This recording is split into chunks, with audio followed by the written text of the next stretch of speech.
Welcome to new TV Telugu. Delhi assembly ఎన్నికల ఫలితాల్లో BJP జయకేతనం ఎగరవేసింది. వరుసగా మూడోసారి అధికారంలోకి రావాలన్న ఆప్ కలల్ని కాషాయ దళం కలలు చేసింది. ఈ నేపథ్యంలో బీజేపీకి మిత్రపక్షమైన టీడీపీ అధినేత ఏపీ సీఎం చంద్రబాబు కీలక వ్యాఖ్యలు చేశారు.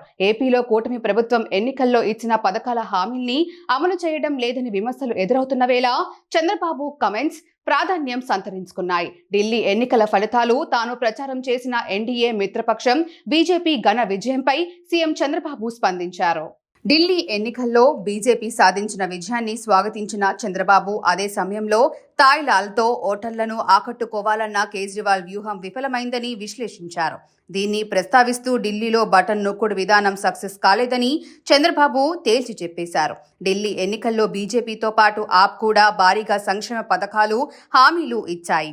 అయితే అప్పటికే ఆ ప్రభుత్వంపై వ్యతిరేకతతో ఉన్న ఓటర్లు బీజేపీకి ఘన విజయం కట్టబెట్టారు. ఇందులో పథకాల హామీల్ని సైతం వారు పట్టించుకోలేదు. కానీ చంద్రబాబు మాత్రం పథకాల హామీలకు ప్రయత్నించిన ఆప్ మోడల్ను జనం తిరస్కరించారంటూ పేర్కొన్నారు.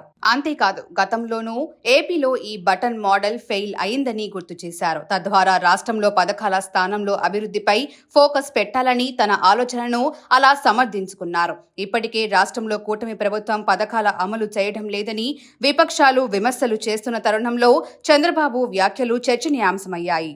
మనందరం గర్వపడే రాజధాని ఉండాలని కోరుకుంటాం. ఈ రోజు విజ్ఞతతో ఢిల్లీ ఓటర్స్ అందరూ కలిసి 27 సంవత్సరాల తర్వాత బీజేపీని ఎన్నుకున్నారు. ఒక చారిత్రాత్మక విజయం ఇది. ఎందుకు నేను ఈ మాట చెప్తున్నానంటే ఈ రోజు గెలుపు అనేది ఒక బీజేపీకో ఒక ఢిల్లీలో ఉండే ప్రజలకే కాదు, భారతదేశంలో ఉండే ప్రజలందరికీ ఆత్మ గౌరవానికి సంబంధించిన విషయం. ఈ రోజు ఎక్కడికి పోయినా ప్రపంచంలో మీది ఏ దేశం అంటే భారతదేశం చెప్తాం. మీ రాజధాని ఏదంటే ఢిల్లీ అని చెప్పుకుని గర్వంగా చెప్పుకుంటాం. మనం అందరం కూడా మనకు మంచి భవిష్యత్తు ఉండాలి, ఎక్కువ అవకాశాలు ఎక్కడ ఉంటాయనుకుంటే మన రాజధానికి పోవాలనుకుంటాం. అది రాష్ట్ర రాజధాని గాని దేశ రాజధాని గాని యాస్పిరేషన్స్ ని ఫుల్ఫిల్ చేసే ప్లేస్ గా ఉండాలి. అలాంటి రాజధాని ఇటీవల కాలంలో ఒక వెదర్ పొల్యూషన్, ఒక పొలిటికల్ పొల్యూషన్, ఈ రెండు పొల్యూషన్స్ కలిపి ఢిల్లీకి పోవడం మానేసి ఢిల్లీ నుంచి వేరే ప్రాంతాలకు వెళ్లిపోయే పరిస్థితికి వచ్చారు. ఒకప్పుడు బీహార్ నుంచి ఒక ట్రైన్ ఎవ్రీడే లేబర్ అంతా కూడా అక్కడ పోయి పనిచేసుకుని